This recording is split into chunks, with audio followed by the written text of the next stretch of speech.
All right. Okay. Hello. Hi. I'm Salty. Welcome back to my channel. It's been like 4 months. It's been like 5 months, maybe. I don't know. Time is an illusion. The universe is a hologram. Buy gold.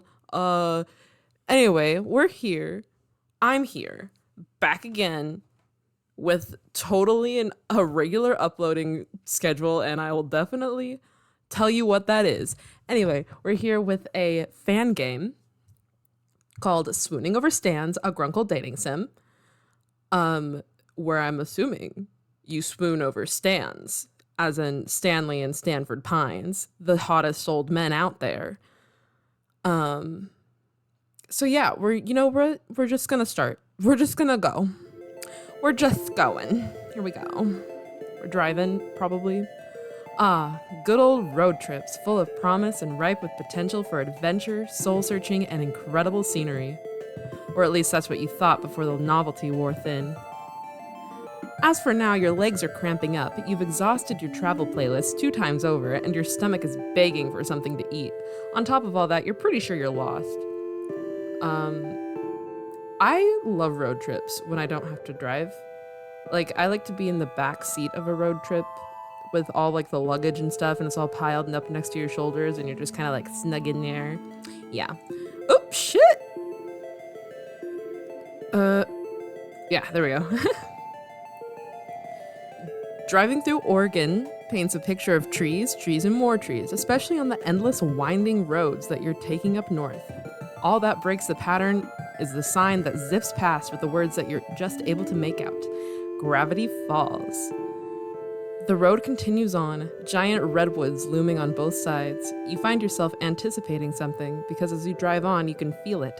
Something strange is bound to happen here. Oh yeah. Hell yeah. Oh, something weird. And that's when it happens. Your car picks up speed. The change came out of nowhere, and you quickly put your foot on the brakes, but horrifyingly, the car seems to be driving on its own willpower. Aw, shit, here we go. Trying to stay calm despite the panic welling in your chest, you pull out the emergency brake. Jesus. Only to find the car resists and keeps moving forward like something is pulling it. The car begins to rattle, the wheels screech against the country road, and you're screaming until crash! I'm sorry, did that peak my audio? Hopefully not. Look, it's a mystery sack. Enter. Very pretty art here. Here we go. There's smoke. Why is there smoke? Because you just fucking crashed your car. You cough, fumble for the door, and manage to undo the lock just before the door is wrenched outward from your grasp. Something lands on your shoulder. A hand. Oh my god. 6 fingers. Forward. Okay. So, here we go. Best forward impression. Here we go. God damn. Are you alright? That's just my regular voice. A man stands at your open car door. His hand on your shoulder leaves you to tilt your head.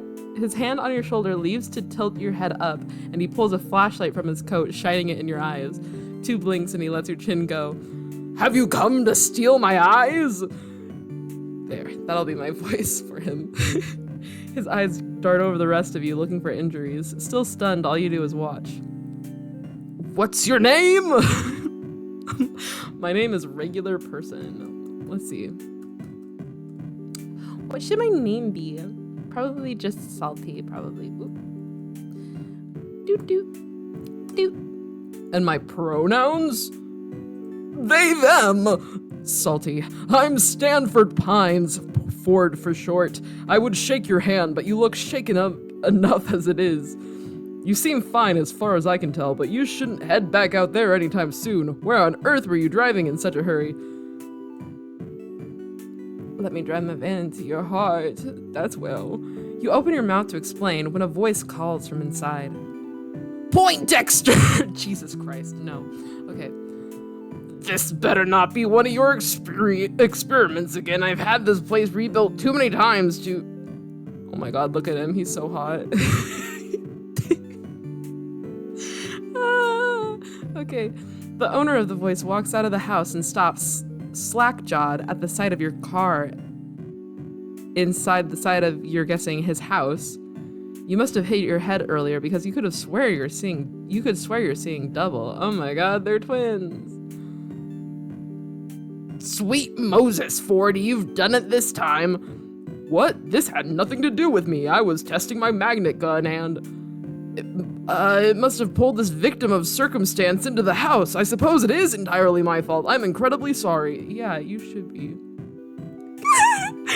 Reassure him, reassure yourself, or cry. I'm gonna cry. A tear streaks down your cheek, and before you know it, you're crying. I literally am. Both men look intensely uncomfortable, but Ford reaches out to give you a hesitant pat-pat on the shoulder. Hey, look, it's all right. There's a dent in the hood from the shack's signage and crack in the windshield that looks like an ominous triangle, but I'm sure she'll still run. You try to start up the car. It sputters, but ultimately nothing happens. You feel like crying again. Oh. Well, we'll call a tow truck for this unfortunate soul here and forget. I'll take care of it. You're right, it is cheaper to tow it yourself. Sixer, get that magnet gun out again. No, Stanley, I'm going to fix this. What? How? You fix this mess? I figured out a couple of shit. I figured out a few alien vehicles in my time. Now you kidding me? Let's dig this. It takes some sort of miracle to work. Oh my god, I just need a reset. Oh my goodness. Nah, you kidding? It takes some sort of miracle worker to bring this baby back to life, and this miracle worker is on vacation. Stanley, a moment. Ford and Stanley turn away, and you're left to your thoughts. Who could anticipate a car accident like this in the middle of a road trip? You can take care of the car, but how are you going to get home? They run buses out here, right? So you take a bus out here, and then... Ford clears his throat, shifting a little awkwardly in place. It seems like they've finished their talk. Oh, their talk. So, there are a few options. My brother Stanley here could drive you out to town to find a place to stay for the night, or you could stay the night here. I'm gonna stay here in the mystery shack. We have some maps and information you can look at in the gift shop, and in the morning we can help you with your car. What do you say? Just as you're about to answer, another high-pitched voice comes from inside the house. I can't do a Mabel impression. Uncle Stan! Picture this, a whole week of, oh my gosh! The girl that runs out of the house comes to a halt at the side of your car. Oh, great. Grunkle Ford! Why is it that everyone automatically thinks I'm at fault? Well, this time it is my fault, but I've invited Salty here to stay with us for the night if they'd like. I'm sure I can fix this. I just have to figure out how. Stanley sighs. I could take a look. Nah, being on vacation's pretty boring, and the old Stanley build just hasn't needed a tune-up yet, so it wouldn't be too bad to work on something in the meantime. Thank you, Stanley. I'm sure I can put something together from the gadgets I have laying around if you need any special tools to help you with the job. And let me introduce myself. I'm Mabel. You can ask me anything. Pretty much know everything there is to know about this place. I believe it. Wait, hold on. I haven't even said anything yet. I appreciate your offer to let me stay. And repair your car? Yeah, it'll be good as new as my hands. I mean, look at my Stanmobile. She's been through the ringer, and who knows how many times she's been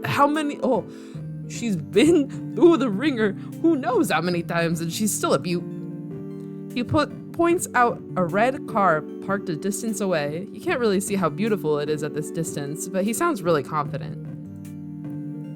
Well, this turn of events is fortuitous. How fortuitous. Free repairs, free lodging. There's no better deal to be found, and if things don't work out, the town probably has some sort of auto repair shop you can head to instead. Well, I appreciate it. Thanks for the help. And my apologies again. What an embarrassment. I must have made such an elementary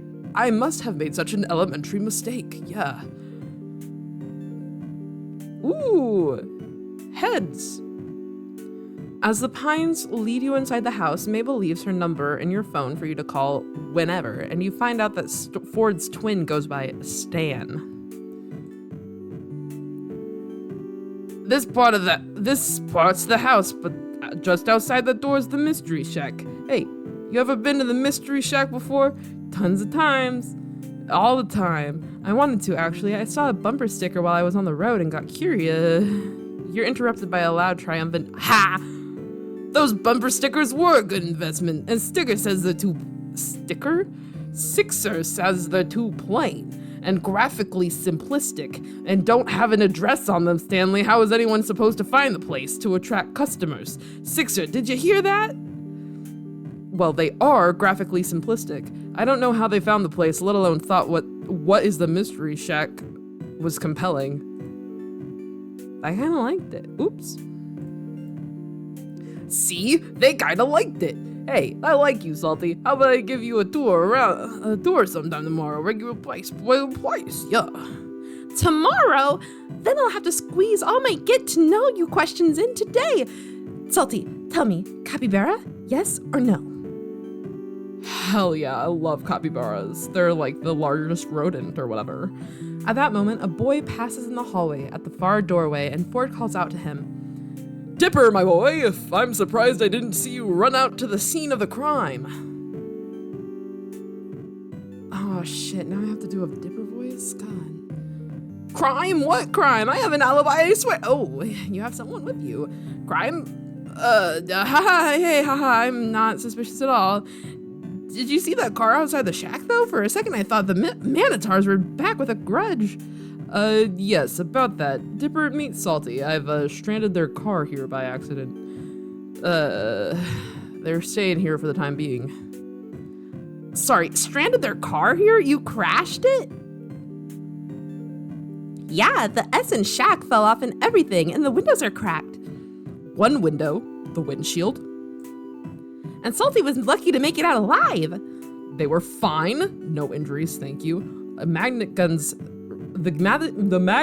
are rather safe despite never have been tested in a formal setting. Yeesh, did you not, take safety precautions or anything? Actually, the irony of the situation is that I was trying to install a safety precaution. Hey, if you two are gonna do your nerd talk, I'm gonna get Salty set up. Holy shit. Can I read? No. What up? I'm 21 and I never fucking learned how to read. Mabel, sweetie, why don't you show Salty around? Let him stay in the storage room. That's still empty, right? I'll make it empty. Ah, shit. Okay. I thought that I just hit a button that I shouldn't have. The rest of the day consists of Mabel showing you the storage room you'll be staying in, then the kitchen, and the living room, and the hallway, and the bathroom, and pretty much a comprehensive tour of the mundanities of a regular house. Eventually, you find out that the family is even more extended than you knew. The decorative dollies make a lot more sense knowing a grandmother normally lives here, and her grandson, Seuss. Or was it Zeus? Whatever the name, you look forward to meeting him when he comes over for work in the morning. When you go up to the attic, Mabel opens the door to reveal Dipper, nose stuck in his book, but you catch him occasionally glancing up at you as he pretends to read. The next member of the family snorts up at you from Mabel's bed, a rotund pink pig, who Mabel declares as her best friend and partner in crime, Waddles. The two are a perfect match, right down to the chubby cheeks and the boopable noses. And in the evening, I really wish that I could see all this. In the evening, though you'd still be in disbelief over the state of your car, the family dinner and after-dinner TV marathon you've been invited to make it seem like a normal guest stay rather than a forced circumstance.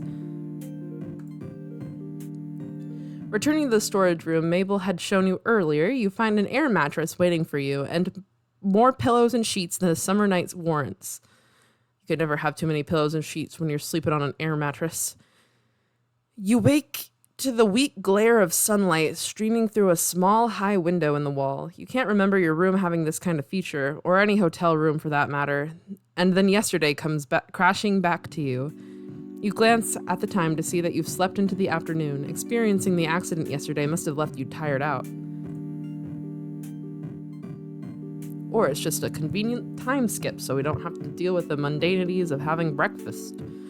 Despite having been assured yesterday evening that you were free to do to anything in the fridge, you feel like you're imposing on the Pines family and try preparing as polite a guest breakfast as you can. You wash your dishes in the sink before you leave, and just as you're about to exit the kitchen, you bump into Ford. Yes, from yesterday, of course. For a good solid moment, Ford regards you in awkward silence.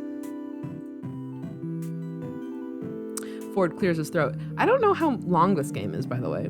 I don't know, anything about it. I just downloaded it off the internet. It could have been a virus file for all I know. Anyway, I believe Stanley's taking a look at your car outside if you want to be there for it. You give a nod and make to leave for the real this time when Ford speaks up again. And Salty, I'm sorry again for the accident. If I'd been smarter let's just say it's entirely my fault and you shouldn't worry about this at all. When it comes down to it, Stanley does have a knack for cars. I predict you'll be back on the road in a matter of weeks. Hell yeah. Weeks. You can't keep the dismay off your face and can't really bring yourself to try either. What am I gonna do with weeks? Ford, who's gotten kind of uncomfortable and closed off when your face fell, recovers at the prospect of a question he can answer.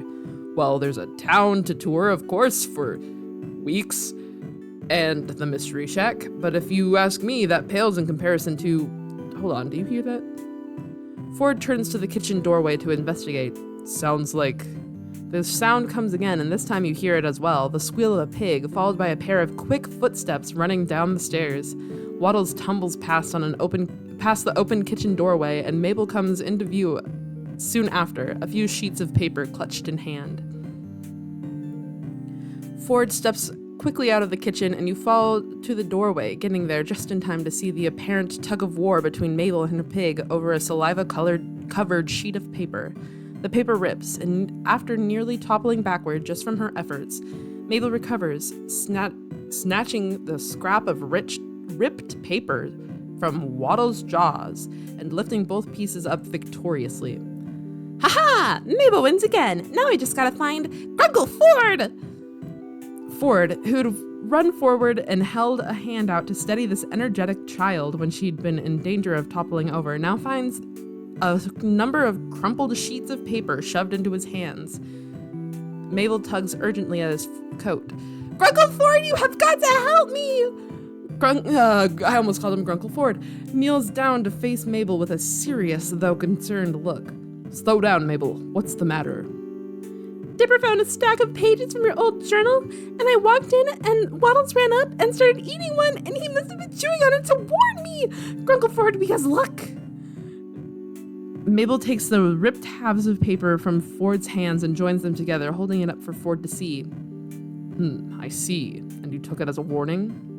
Yes, it says here that it eats small dogs, and Waddles is a small pig, but he sort of looks like a dog from far away, and Waddles must have feared for his life. Waddles seems to second this notion with a snort, or not, as it seems the pig is lounging adorably in a short distance away in the hallway. You can't imagine what this dangerous predator could be. Some kind of wolf? Something bigger? You're suddenly not so keen on staying anymore. Remember the pterodactyl I told you about? Waddles was so scared that time I can't let him leave my side. Pterodactyl? You suppose pigs are allowed in museums? You suppose pigs are allowed in museums around here? I see. Because there's no way that was a real pterodactyl, am I right? How about I finish that repellent I never got around to completing. That'll keep Waddles safe from harm. Mabel flops down on the floor in relief. Grunkle Ford, you're an actual lifesaver. Waddles, you have nothing to fear. Ford chuckles, lifting himself out of the kneel and standing back up. I almost said kennel. Out of the kennel. Why was he in a kennel? I don't know. All right, I'll go get my recipe. Ford turns to leave, and you suddenly remember that with nothing better to do for the weeks you're going to be here, it wouldn't hurt to get to know Ford. He seems to know what there is to do around town anyway, and you'll need to not die of boredom in the first week. Or more pressingly, you could go check on your car to see what what Stan's made of it so far. You're not exactly eager to face seeing your car in the side of the house again, though. I want Stanley Pines. I want Stanley Pines right now. Sorry, Ford. Okay, a little bit of lore about me. When I was younger, I would probably say Ford is objectively the more attractive older Pine twin. You know? Because, like, he's a little bit more fit. Well, yeah, more fit than Stanley because, you know, probably dimensional traveling takes a lot out of you. He's got the smarts. His hair is very nicely done. But now that I'm older, I was like rewatching some episodes of Gravity Falls, and I'm like, oh my god, Stanley Pines, oh my god.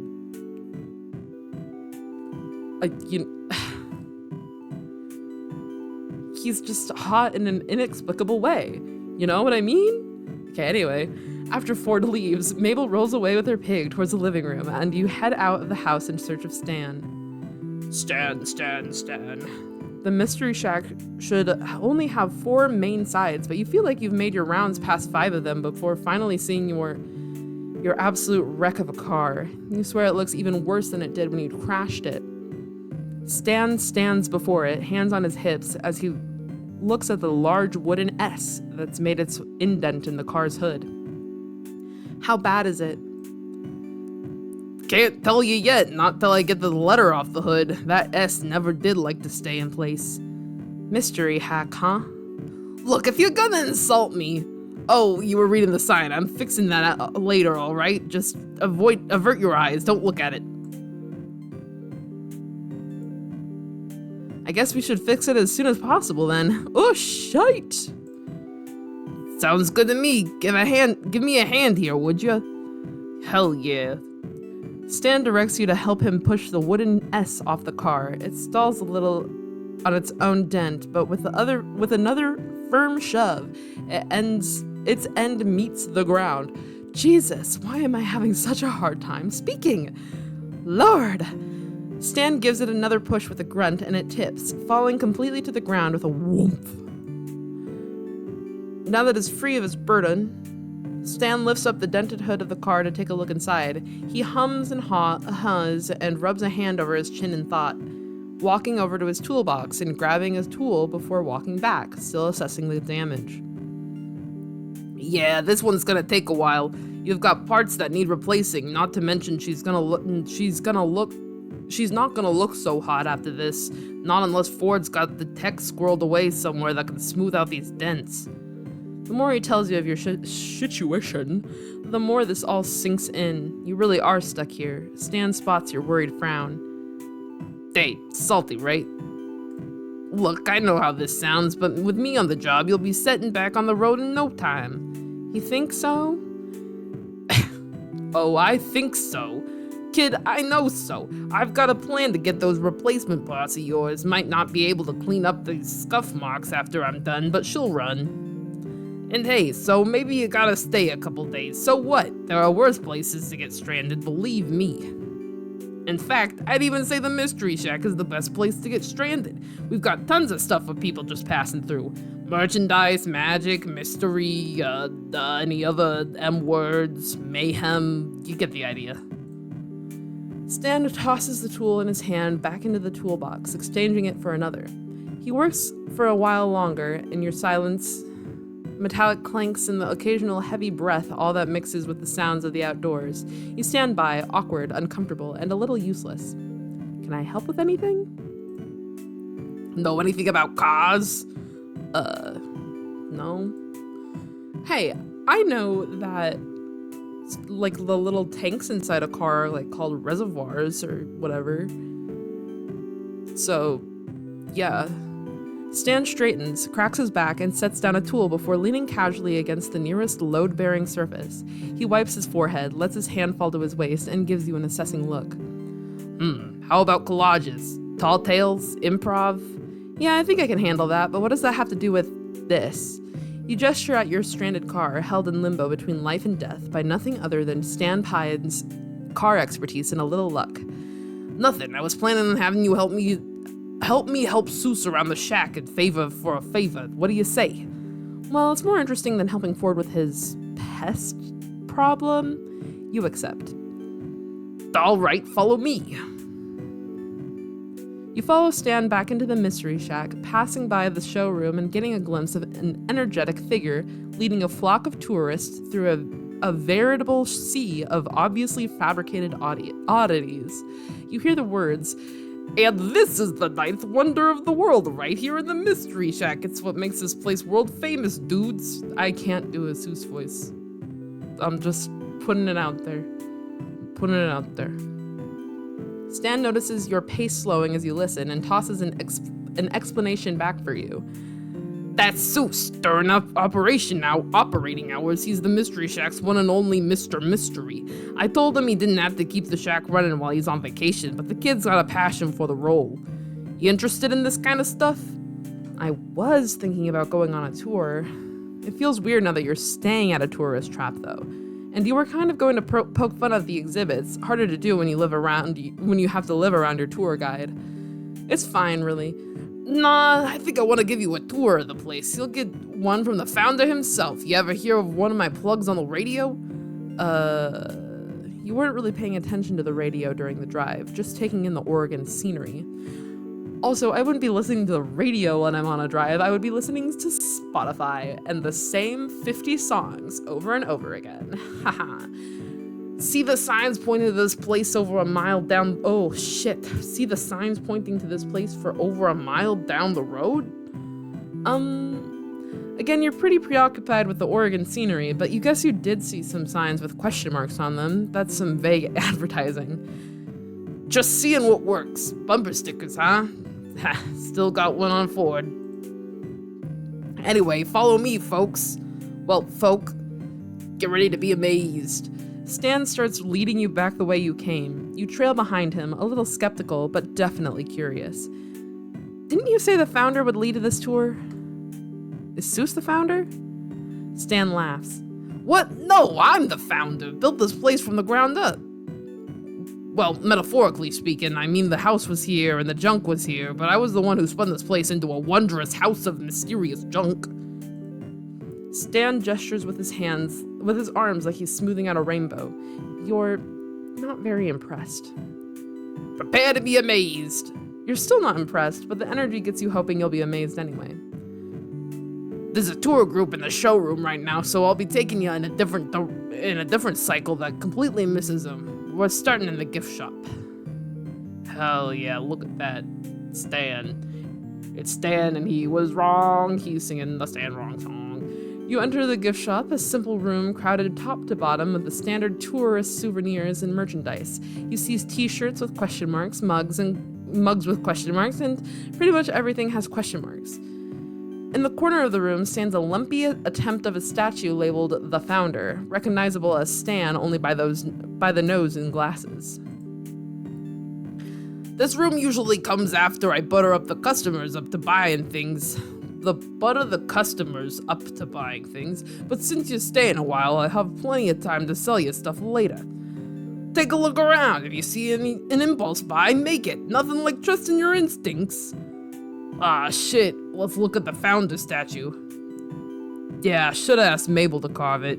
You gotta admit, that every version of me's got a charming smile, though.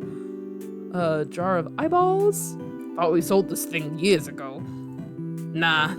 Nah, I just forgot to put a price on it. Just has a $sign on it. Tan takes the dark marker and squeezes in a $9.99. Then he goes back and makes it $29.99. That jar's got a lot of eyeballs. It do got a lot of eyeballs, I have to admit. Who doesn't love a good souvenir t-shirt? They're great for layering. And they got the characteristic Mystery Shack question mark on them. What makes it a Mystery Shack question mark instead of just a regular question mark? You ask too many questions. Or do you? He says the last part in an exaggerated tone that portrays it as a sales pitch. This guy has no subtlety.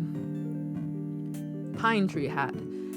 Dipper used to wear one of those. Seuss tells me they sold like hotcakes after Ford tossed his journals into the bottomless pit. Funny, those events have no correlation. yes. We'll have a chance to swing by the bottomless pit later. It's a prime spot on every tour because the troublemakers always accidentally trip in, and I gotta lead the tour without them for 20 minutes. I'm kidding. Should have seen the look on your face. Aztec calendar. I absolutely know how to read that thing, and you should buy it. Freezer full of ice goods. Just because you're staying over doesn't mean you get to sneak over here for a popsicle. I get to do that, but that's because it used to be my place, and I get founders benefits. My voice is getting a little bit worse every time I say things. I also get founder dibs on pineapple ice pops.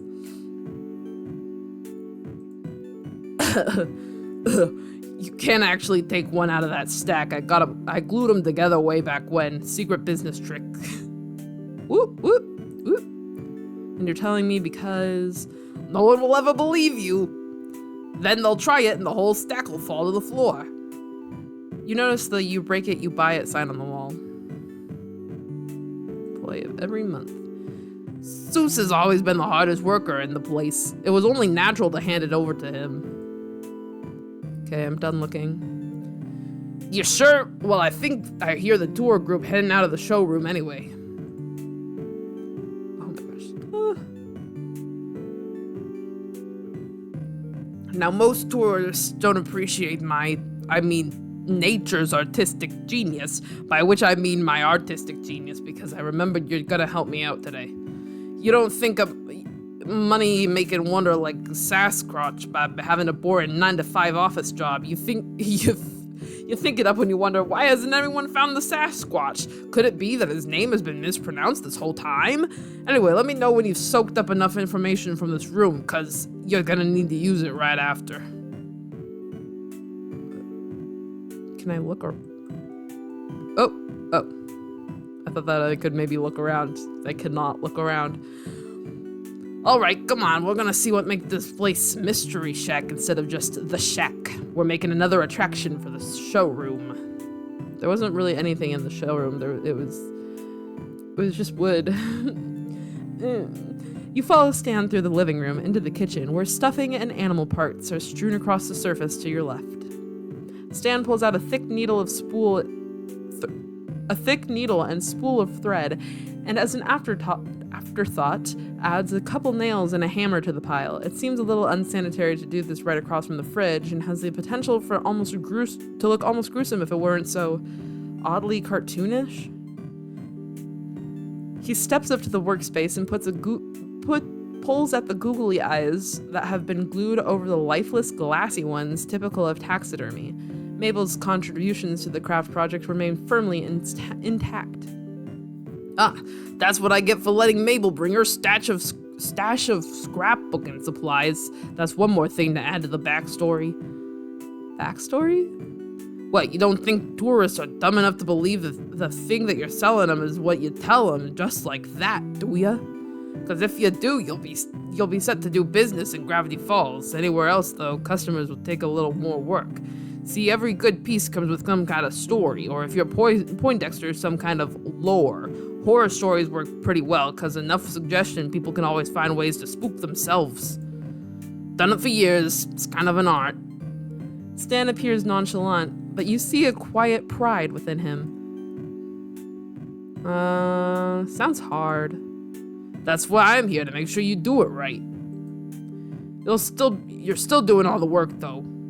You said you've done this for years?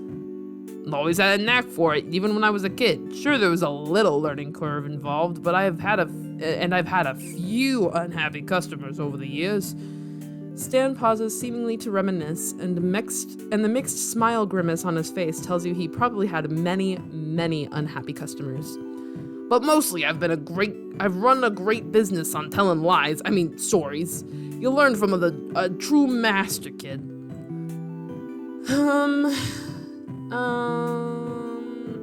So why don't you run this place anymore? Stan's grin melts into something softer, maybe a little bittersweet. My brother wanted to drag me off on a trip with him. Couldn't say no, and I couldn't just close the place, so I left it all to Seuss. He practically grew up in this place, you know. Definitely wouldn't have entrusted it to Wendy. She's usually the cashier around here in the summer. It's weird having to explain this all to you. I keep thinking you already know all this. Yeah, I know every of this. Okay, I guess I'll just do all of them.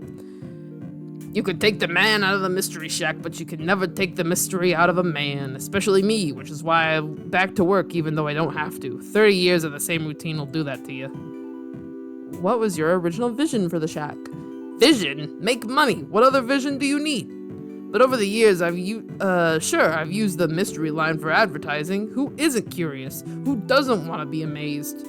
Kids are the most skeptical of the bunch, though, let me tell you. Once they hit about 8 or 9, they love trying to prove it's all fake. They get older and realize there's nothing good left in the world unless you pretend there is, and everyone pretends along with you because they're all desperate. That was really sad. Why would you say that to me, Stanley? I almost called him Stanford. God. Stan turns his attention back to the workspace, and you notice once more that the daunting selection of items that lay on the table, it's not the number, but the variety that makes you unsure of how you're going to craft something out of this. Yeah, I don't know what you're gonna do with this stuff. Surprise me. Okay, cool. Alright. Stan walks off to the side to, you guess, do some work of his own. You're glad he's not going to watch you the whole way, though. Through. Yeah. Put together as many disparate... Ooh, no. Keep things a nice mix of matched and mismatched. How should I keep these? Hand stitching. Okay. Some sculpted details. Hey Stan, I'm finished. Hey, not bad, Salty, not at all. Stan lifts your anomalous amalgam aloft triumphantly. So what's the story here? Give it to me. Just gonna have some fun with it. It's a fish squirrel chicken. Stan nods appraisingly. Sounds like you got the hang of this. Alright, this is about as close to a show ready as it'll get. Wait here a sec. Stan carries a showpiece out of the room. After a few moments, you hear his footsteps return and he comes into the room with 2 cans of pit cola. Stan sets one down on the dining table. Its condensation starting a slow drip onto the table's surface. He waves you over to join him, and you slide into the seat across from him. Nothing like a cold one to finish up the day. Cheers. He picks up his can, gesturing towards you with it as he leans leisurely back in his chair, and you watch as he takes a sip. His glistening lips gulping down the amber liquid into his prominent throat, and his Adam's apple moves seductively as you watch it travel down into his stomach. It's a nice looking sip, and now you're staring. You pull over your own can and pop it open. So, got any questions for me? Talking tends to ease me into a new place, so it might do the same for you. Okay, about Ford. Is Ford usually like that? You mean trying to fix what ain't broken and ended up making trouble? Nah, he was the good twin growing up. You were the troublemaker? You were the troublemaker, I can tell. Stan laughs. You have no idea. I almost killed him one time, maybe twice. About the exhibits. The showroom already seemed full when I saw it earlier. Why make more? I didn't see a single thing in the showroom, so I think that they're lying. Tourists love variety. Put up a sign advertising a new attraction, and they'll come pouring through the doors. When I started this place, I didn't think, I like making these things. It used to be just another thing that made money. Now I'm stuck with it. Guess 30-something years of routine will do that to a man. Stan sounds gruff, but it's a fond gruffness. Sixer says keeping familiar habits help too, so I've kept it up. You think I could sell some of these as art pieces?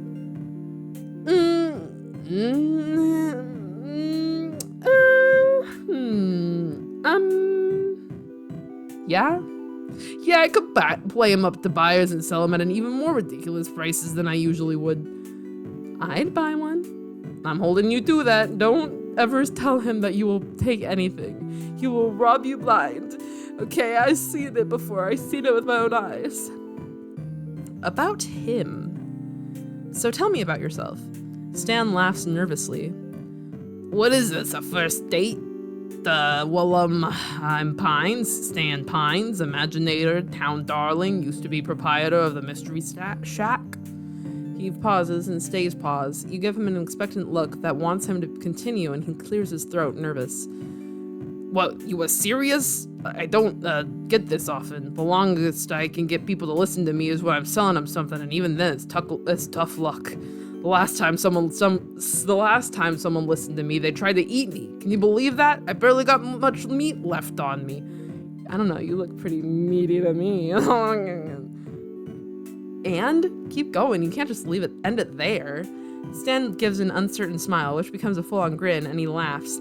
All right, I'll tell ya. So you see, there's this irresistible thing called revenge. Stan tells you the tale of a road trip, a mountain full of mummies, and a woman who was secretly a spider. I remember that episode. It was pretty good. Dipper was being a womanizer and got punished for it. And you know what? Serves him right.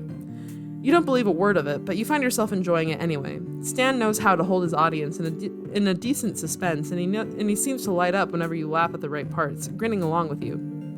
Before today, you've never heard of Mr. Mystery before, but now you feel like you're really seeing something special here, one-on-one with the man himself. Oh, about his past? That's a new one. You're really interested in me, huh? Or do you ask everyone these kinds of questions? I'm mainly interested in you. Tucks hair behind ear. Alright, ever heard of smuggling pugs? Yes? You're lying, because everyone in the business is good at keeping secrets. Really good. So why am I telling you this now? I'm out of the business. I don't care. This absolutely isn't so that if the authorities question you, you'll give false information that leads them off my trail. Right. Stan loads you up with false information that may or may not contain kernels of truth within them. It's surprisingly hard to tell whether the crazier parts are embellishment or if it's the real deal. Oh shit. Okay. Stan tips his head back to get the final sip of pit, then sets the empty can down with an air of finality. Well, Salty, you did good for your first try. If you feel like helping me around again sometime, return the favor in the car. Gabagool. You nod, and Stan gets up to leave when you remember something. Wait, I still owe you the price of admission, right? For the tour earlier? Nah, don't worry about it. It gives me something to hold on to if I need it. Hold over you. Yeah. He says that and he leaves, but even from what little you've seen from him, you feel like Stan's not really the type to hold that over you, at least not for anything serious. This tourist trap might have more to offer you than you thought. Love meter! Wow! Can you give me dating tips? You're good at this. It's like you're made for each other. Fuck yeah. Okay. And you know what? I'm gonna say that is good for our first episode. So, thank you all for watching.